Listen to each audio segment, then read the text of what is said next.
Good morning. So I want to talk about something that was said at the church service that I went to yesterday.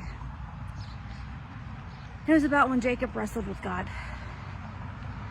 And Jacob was about to determine that he was not going to let go until he was blessed. And so he was blessed. He said, I will change your name from Jacob to Israel. But later on, we hear God fully change his name to Israel. The reason why his name was not fully changed until the second time, I think it was just like hey, you're getting this blessing, but there's still things that you need to work on. Because Jacob was known as a heel grabber. That was what his name meant. He was a conniver and a manipulator to get what he wanted. So he wasn't really fully trusting on God to give him the blessings in his time. So he knew he was supposed to get blessings because he was told, his mom was told. But he decided he needed to rush God. And so the second time he was told, he had lost Rachel, which was his most loved wife. But you find when he's giving them the burial instructions of where to bury him, he was buried with Leah. Leah was the wife that loved him and loved him so well that he noticed that that's who he wanted to be buried with, not with Rachel. He had to go through a lot of heart changes to get to that point. He had to go through a lot of heart issues to understand we don't get to manipulate God. We don't get to manipulate God's timeline to get our blessings. But also, blessings come when we surrender those hard things in our life. So addiction, people, forgiveness. We're harboring unforgiveness. We have bitterness, all these things. And when God calls us to change those things, that's when he opens up our hearts. And the blessings can come, and the forgiveness can come from God. His name was going to be changed, but it was like, you've got to work on these. You got to let me come into that heart and work on those things, so I can give you a whole new life, a whole new journey, and a whole new blessings in this next season I have for you.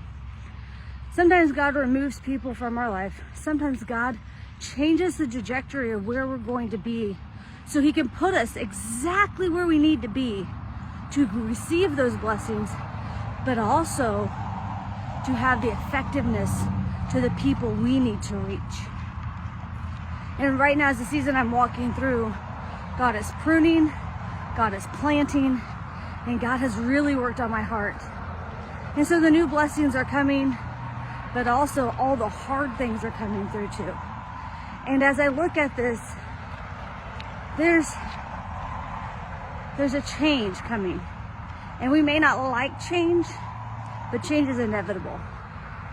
God's always going to be working and changing and moving in our life for one reason, and that is to further his kingdom and for us to be more like him. So as God is calling you into something, and it may be the craziest thing ever, understand, block out the rest of the noise. It is not God's voice. It is not a voice you need to listen to. God's voice will resonate very loudly. The more you're in the Bible, the more you are just in tune with him. You will hear words that need to be said, and you will hear them multiple times. It'll not be once. It won't be twice. It'll probably be 8, 9, 10 times before you totally catch on and be like, oh, yep, God's saying I need to do this. Here's what I want to challenge you. God is calling you to do something. Don't wait for your friends to be on board.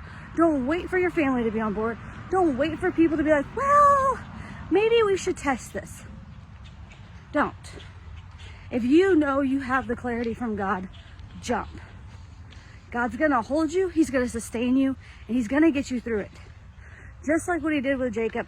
He helped Jacob through those hard times. He was able to take and remove things from his life. And that is when Jacob got to see where his heart really was and notice what he really did have and what God was blessing him with and what God was walking with him through. So you may not ever have a name change from God saying, you know, your name's going from Jennifer to, you know, a different name.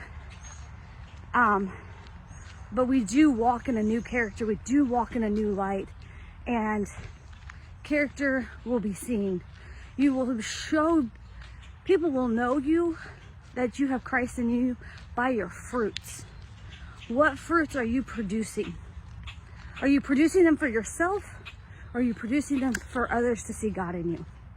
Because when we only want to produce them for ourselves, oh look, I am kind. Oh look, I am gracious. Oh look, I am. Are we doing it for God's glory? Are we doing it for our own glory? So a lot of things tied into this one today, but I thought it was really interesting how Jacob got his name changed. God changed a lot of people's name in the Bible just because they were faithful to him. Abram went to Abraham. We had Saul who turned into Paul. He is all about making huge changes in people's lives. And sometimes people won't agree. But people are not who we're pleasing. God is who we're pleasing. So if you have something crazy going on in your life, message me. I want to be praying for you. I want to let you know that I'm going to be your cheerleader, and I'll cheerlead you on for it. Do crazy God things. That's what you got to do.